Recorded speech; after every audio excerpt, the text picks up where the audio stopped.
Guerre en Ukraine. Pourquoi l'invasion de l'Ukraine par l'armée de Poutine est qualifiée de dénazification?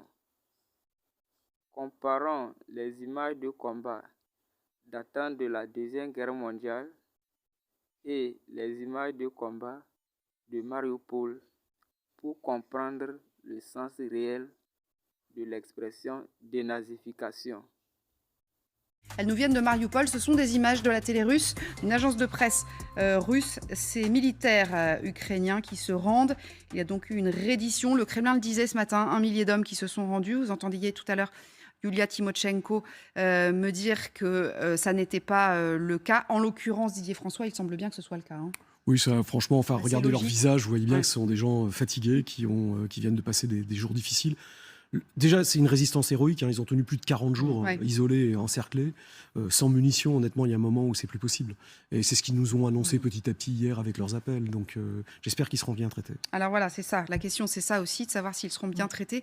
Amiral Olagaray, ça veut dire que Mariupol va tomber là, même si on sait que cette fameuse usine est un endroit inextricable d'où il est très compliqué de déloger, si j'ose dire, les Ukrainiens, les militaires ukrainiens. Mais ça y est, ce sont les... Alors, suivant cette vidéo de combat datant de 1945 et faisons la comparaison pour dire pourquoi Poutine qualifie son opération de dénazification.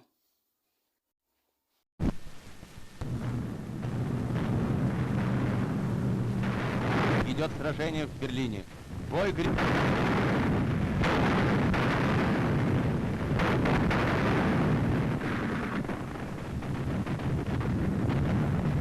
Весь мир волновала в эти дни радостная весть. Красная армия в Берлине. Решающий удар нанесен. Война бушует в берлинских кварталах. Полной мерой получает Берлин за все. За Лондон, за Ленинград, за Варшаву, за Смоленск и Воронеж. За тысячи городов, за десятки тысяч сел и деревень.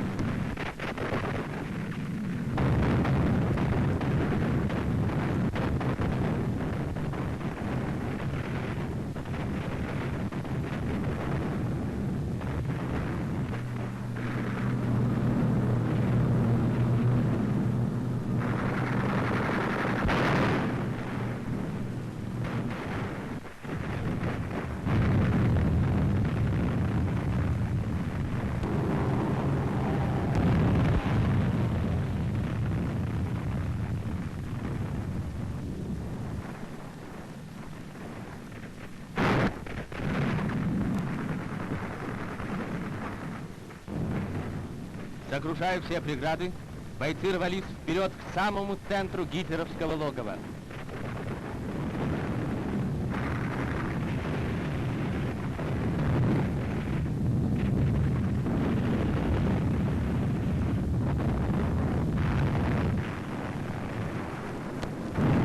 «30 апреля.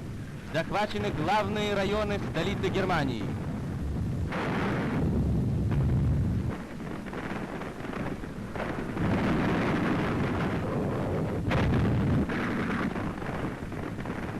Бойцы ворвались в здание Рейхстага.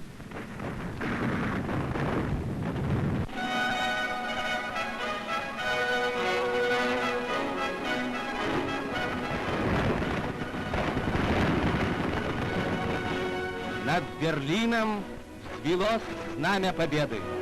Его водрузили советские люди, воины-победители.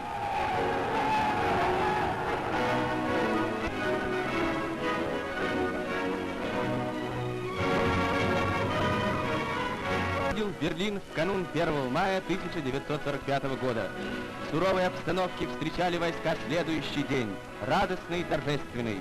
Как всегда в этот день перед строем зачитывался первомайский приказ Верховного Главнокомандующего. И здесь, в центре вражеской столицы, звучали сталинские слова.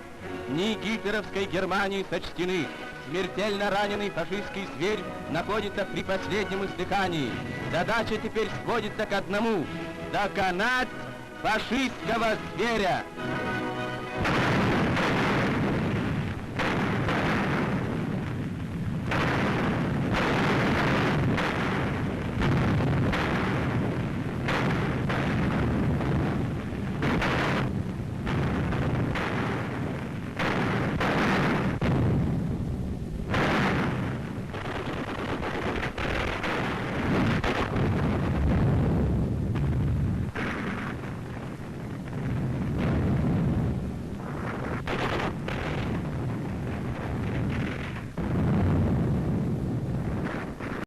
Alors, le point commun entre les deux vidéos de combat est que en mai 1945, l'armée de Hitler avait capitulé sous le rouleau compresseur de Staline, qui était le dirigeant de l'URSS. Sur le mur, nous pouvons voir Nein. Nein en allemand signifie non. Et nous allons aussi voir capitulieren, qui signifie capituler. Cela signifie que l'Allemagne nazie avait capitulé en 1945 et le reste des nazis étaient envoyés en Ukraine. Ce sont ces néo-nazis-là qui ont perpétré des massacres contre les Ukrainiens et contre les Russes aussi. Voilà l'origine de dénazification.